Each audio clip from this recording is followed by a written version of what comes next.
Olá, bom dia, um ótimo dia para você, um dia de paz, um dia da doce, da suave, da impactante presença do Espírito Santo.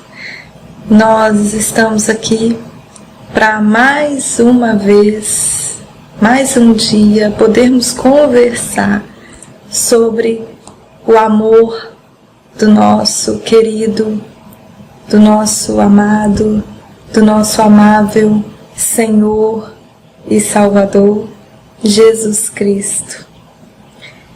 Queridos, vocês já devem ter ouvido falar muitas vezes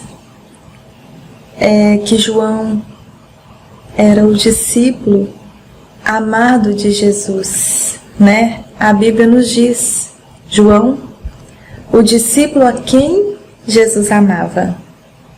E com isso a gente olha muitas vezes esse versículo e a gente fica com aquele desejo no coração de estar no lugar de João, de ser o discípulo a quem Jesus ama. E nesta manhã nós estamos aqui para mais uma vez conversar sobre o amor dele, o amor de Jesus, e conversar um pouco sobre ser o discípulo a quem Jesus ama.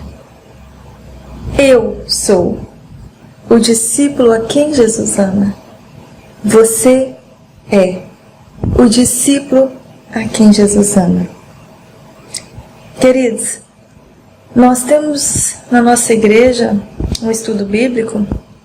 Nós tivemos o ano passado e nós conversamos a respeito desse assunto, que para se estudar a Bíblia, para entendermos o que verdadeiramente aquele contexto, aquela passagem, aquele capítulo, ele quer dizer a mim hoje, eu preciso então entender algumas coisas.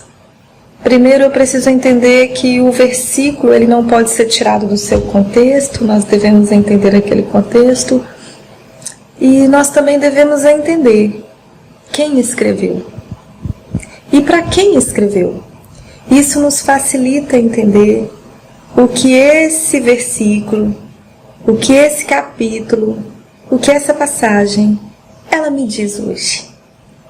E o interessante é que quem escreveu que João era o discípulo a quem Jesus amava foi, na verdade, o próprio João, nos ajudando hoje a entender que, ao contrário do que por anos pensamos, João não era o amigo predileto de Jesus.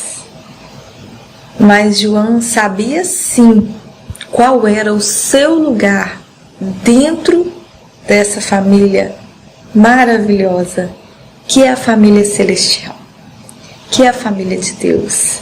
João sabia o seu lugar, o lugar do amado.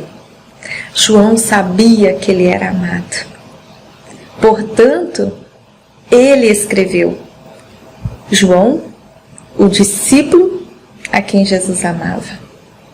Será que você pode hoje escrever, colocar o seu nome e dizer que você é o discípulo a quem Jesus ama? Queridos, entenda, Jesus ele morreu por você. Ele entregou a sua vida, aquilo que ele tinha de mais precioso. Ele entregou por você. Ele foi para a cruz e ele foi para a morte. Ele se entregou e ele pagou. Ele pagou com a sua morte, ele pagou a sua vida. Ele sofreu para que você tivesse uma vida e tivesse uma vida em abundância. Jesus te amou naquela cruz e Jesus te ama hoje. Ele vai te amar amanhã. E Ele te ama todos os dias, independente daquilo que você faz, ou independente daquilo que você deixou de fazer ou deixa de fazer. O amor de Jesus é ágape, é um amor incondicional.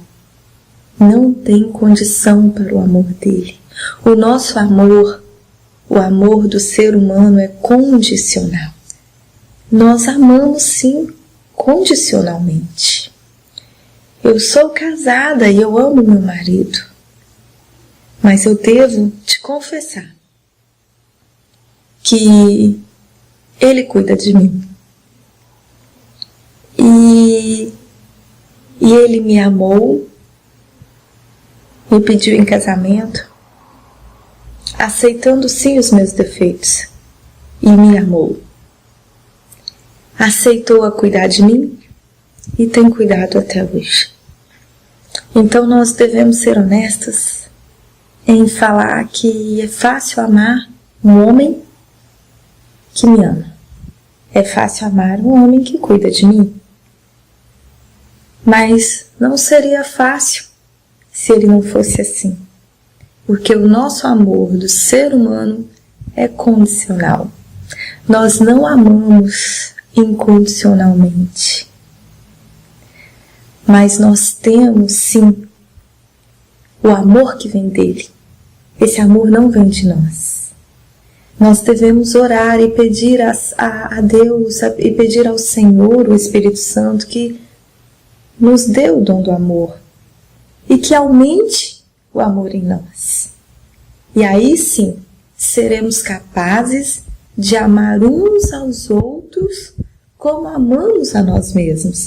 Seremos capazes de desejar para o outro aquele bem que eu desejo para mim. Mas é importante compreender que esse amor, ele vem de Jesus. O Espírito Santo, que habita dentro de mim, coloca então o amor em meu coração. Mas eu não seria capaz de amar sem ele, como não sou capaz de amar.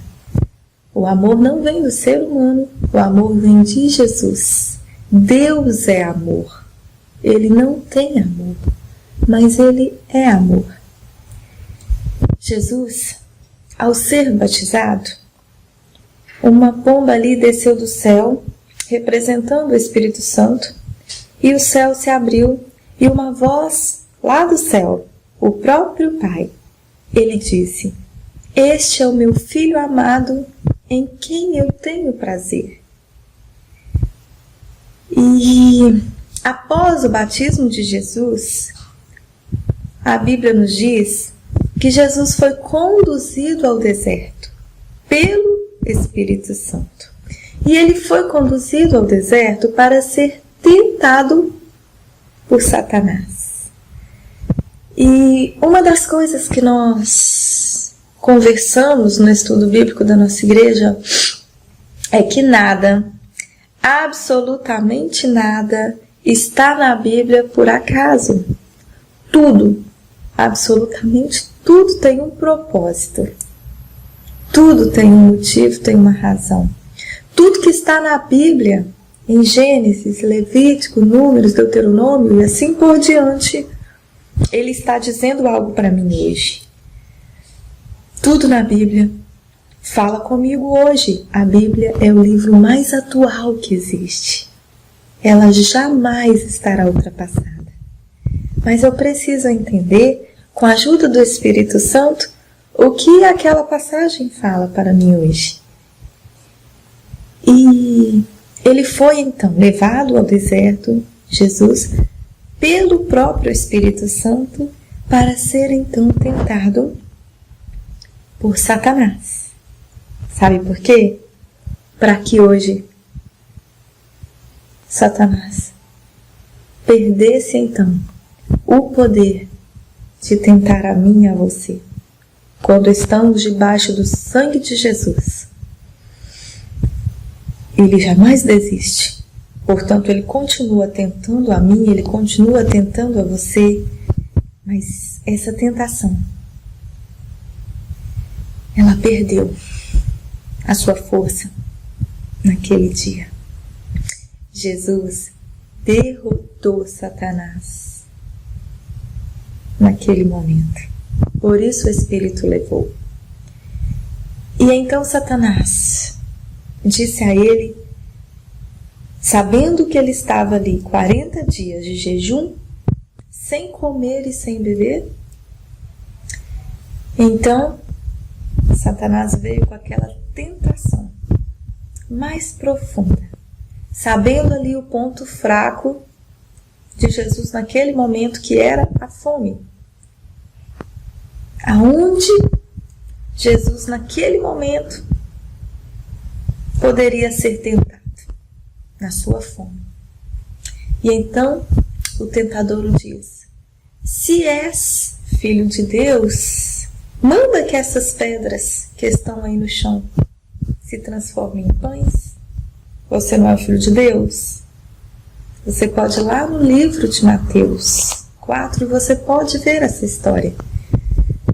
E Jesus então, com toda a fome que ele estava, de 40 dias, Jesus olha então para Satanás e diz que não só de pão viverá o homem, mas de toda a palavra que procede da boca de Deus.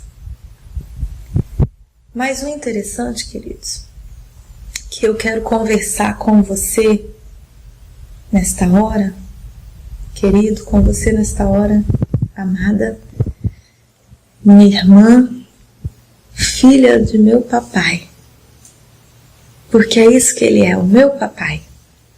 Quando aceitamos a Jesus, nos tornamos filhos de Deus e podemos ter um acesso muito grande a ele, podemos ter intimidade de chamá-lo de papai. Então, o que nós devemos entender nesta manhã é que até aquele momento Satanás não sabia que Jesus era o Filho de Deus. Jesus já estava naquela terra, nesta terra, ele já estava no meio dos homens, do ser humano, mas Jesus estava escondendo em todo o tempo a sua glória. Em todo o tempo, quando ele curava os enfermos, ele pedia para que não compartilhasse, mas que só fosse ali ao sacerdote mostrar a cura. Mas, naquele momento, Jesus foi revelado para Satanás quando o céu se abriu, quando o Espírito desceu sobre Jesus e pousou na sua cabeça, e o Pai, o próprio Pai, a voz do próprio Deus, gritou: este é o meu Filho amado, em quem me comprazo, em quem eu tenho prazer. Querido, não existia dúvidas que ele era, então, o Filho de Deus, pois o próprio Deus disse que ele era. Jesus não disse: olha, eu sou o Filho de Deus. Jesus não disse isso. Foi o próprio Deus quem disse. Então vamos pensar. Qual dúvida Satanás podia ter naquele momento? Nenhuma. Ele não tinha dúvidas. Mas o que ele quis fazer naquele momento foi desestruturar Jesus emocionalmente. Se tu és filho de Deus, ele colocou em dúvida a paternidade de Jesus. Será que você é filho de Deus mesmo? Se você é, prova.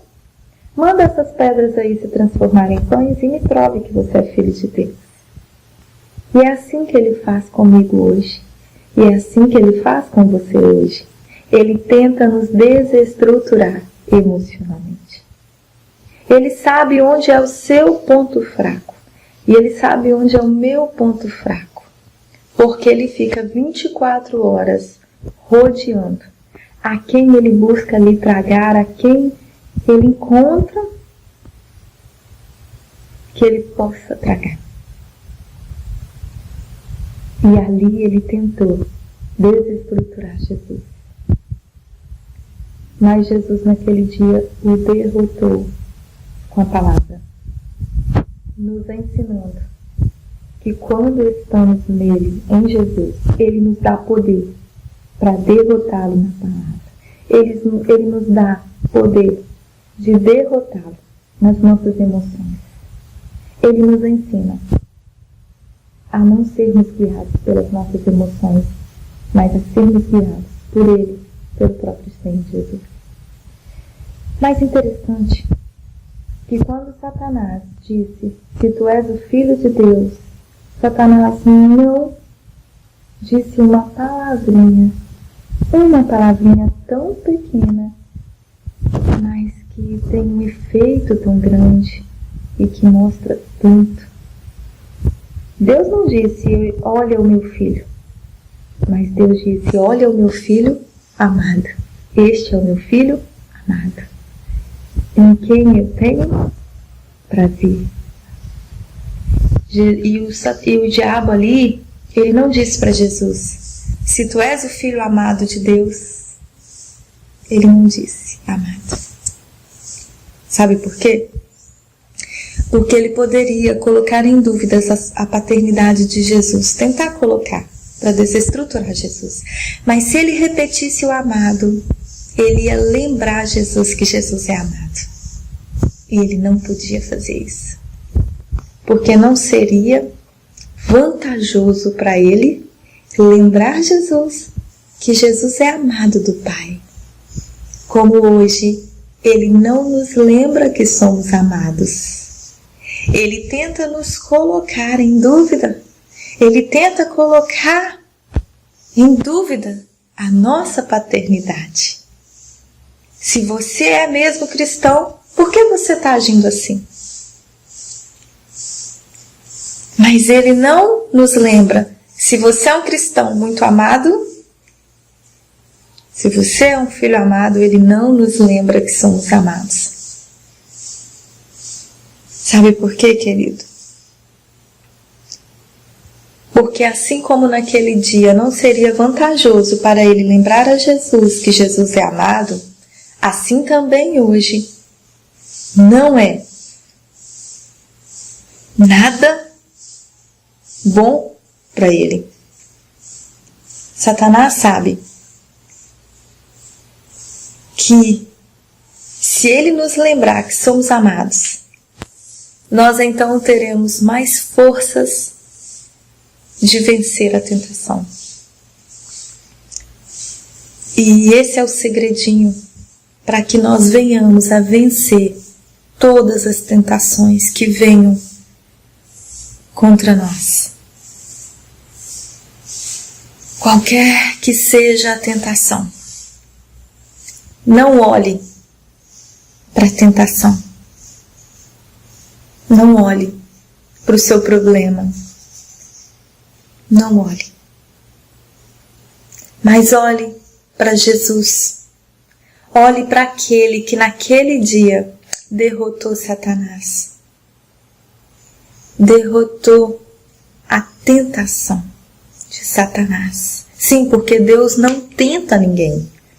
Se você está sendo tentado em algo, não é Deus. E não permita que Satanás confunda sua mente, te dizendo que Deus está te tentando para te provar algo. Não, Deus não tenta ninguém. Ele é o tentador. Satanás e seus demônios, sim. Ele fica 24 horas por dia maquinando aonde ele vai tentar a mim, aonde ele vai tentar a você. Mas se o meu foco, o seu foco estar em Jesus, então devemos sim, 24 horas por dia, nos lembrar que somos amados. Assim como Jesus é amado do Pai, hoje somos amados, porque Jesus morreu por nós. O Pai pagou a nossa vida com a própria morte de Jesus. Ele entregou todo o sangue de Jesus para pagar pela minha vida e para pagar pela sua vida. E como nós já dissemos, não pagamos alto naquilo que não tem real valor. Deus não pagaria alto naquilo que verdadeiramente não tem valor. naquilo que verdadeiramente não importa. Deus pagou por você, porque Ele sabe que você é importante. Você é importante para Ele. E sempre que o tentador tentar colocar em dúvida a sua paternidade, te mostrando algo de errado que você tenha feito, lembre-se, Jesus morreu por mim. E este sangue está hoje jorrando, ele jorra 24 horas por dia. Eu não vou olhar para minha falha, porque quando eu olho para minha falha, eu continuo falhando. Já viu aquele dia que você faz algo de errado? Imagine que olhar para o erro é continuar errando. É assim. Você sai nervoso, e aí você pega o carro, e aí você está nervoso, e você não observa a placa, e você entra na contramão. E aí você fica nervoso, e aquele monte de carro vindo em direção contrária ali, buzinando para você. E aí você nervoso e... enfim, um erro vai trazendo outro erro. Queridos, um erro sempre traz outro erro e assim por diante. Então nós devemos entender. Eu devo entender que se eu falhei, eu preciso então, mais do que nunca, tirar os olhos de mim, tirar os olhos da minha falha e olhar para cima, olhar para o alto, olhar para Ele, olhar para Jesus, o Deus de toda a terra, olhar para o Pai e me lembrar que Ele entregou aquilo que Ele tinha de mais valor. Ele entregou por mim. Eu devo me lembrar, Ele não mediu esforços para me salvar. E Ele não se arrependeu. Ele faria de novo. Porque Ele acredita que eu valo a pena. Então eu não vou ficar aqui parada olhando a minha falha, mas eu vou seguir em frente. Eu vou olhar para Ele, para aquele que um dia se entregou por mim. E para aquele que está de braços abertos agora para me abraçar. Querido, Jesus não está te olhando para te punir, mas Ele está te olhando para te abraçar. Olhe para Ele. E não acredite. Não acredite que Ele está pronto a te punir. Porque toda a condenação não vem dele, mas vem do tentador. Jesus veio não para condenar o homem, mas Ele veio para salvar o homem. E Ele está nessa terra, totalmente disponível a mim, totalmente disponível a você. Não perca tempo. E não olhe para você. Você é falha. Eu sou falha. Todos nós somos falhos. Você deve olhar para Ele e somente para Ele. O meu nome é Elaine. Eu sou pastora da Igreja Ágape em Rio das Ostras. E eu convido você a nos visitar na Avenida Novo Rio das Ostras. Mas eu quero dizer a você que nós temos também igrejas ágapes em várias cidades. Nós temos em Timóteo, Minas Gerais. Nós temos em BH, nós temos em Curitiba e nós temos em muitos lugares. Mas se você está próximo de uma outra igreja e não da Ágape, porque não é só na Ágape que nós servimos a Jesus. Não é só na Ágape que nós exercitamos a fé nele. Procure uma igreja que te ajude a caminhar. Procurem pessoas que te ajude a entender quem é a família de Deus. Mas entenda que você é amado, que você é especial, que Ele não mede esforços para te abençoar. Fale com Ele a qualquer momento. Ele sempre vai te ouvir. Diga a Ele que você quer que Ele entre na sua vida. Jesus, entre na minha vida, entre na minha casa, entre na minha família. Eu agora entendi que o Senhor me ama. Eu entendi que eu sou amado. Eu entendi que eu sou amada. E ao aceitar a Jesus, você recebe de presente o Espírito Santo para habitar dentro de você. Você recebe de presente o Espírito do Deus vivo para habitar dentro de você. Então você não precisará pedir oração, pois você mesmo poderá falar com Ele. É claro que muitas vezes nós pedimos oração uns aos outros e não há nada de errado nisso. Nós oramos sim uns pelos outros, mas nós precisamos entender que o acesso a Ele é livre e totalmente liberado, 24 horas por dia, sem restrições, independente de quem você é, independente do que você tenha feito de errado agora, nesse momento, você pode falar com Ele. Você pode dizer: Senhor Jesus, eu me arrependo dos meus pecados, eu me arrependo de até agora ter vivido uma vida sem o Senhor, de ter levado a minha vida do meu jeito. Mas eu já entendi que eu preciso do Senhor e eu preciso do Teu amor, porque o amor do Senhor é o combustível para eu vencer toda e qualquer tentação. O amor do Senhor é o combustível para eu vencer a mim mesmo. Queridos, se ainda não entregou-se a Ele, entregue-se agora.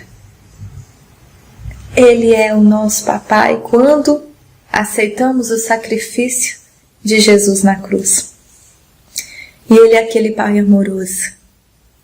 Talvez você tenha dificuldade em entender o amor de Deus porque não teve um Pai amoroso nessa terra. Quando não temos um Pai amoroso aqui na terra, fica um pouco difícil entender o amor de Deus Pai. Não meça o amor dele pelo seu papai aqui nessa terra, por melhor que o seu pai seja. Não meça o amor dele pelo seu pai. Não meça o amor dele pela sua mãe, pelos seus irmãos. Não meça o amor dele por ninguém, nem mesmo pelo seu próprio amor. Porque como seres humanos, nós não temos um amor de nós mesmos, mas o nosso amor vem dele. Ele é amor. E Ele então nos dá o dom do amor, que a Bíblia diz que é o dom mais importante que tem. E nós devemos pedir o dom do amor, para que nós venhamos então amar uns aos outros, cada dia mais. Fique com Deus, fique com Ele, fique na fé. Jesus te abençoe a cada dia, o tempo todo. Um dia de graça, um dia de favor imerecido, um dia de bênçãos sem limite. Na sua vida e na vida da sua família, Deus te abençoe. Até o próximo vídeo, se assim o Senhor nos permitir. Graça e paz, beijos no seu coração. Fique na bênção, fique na fé.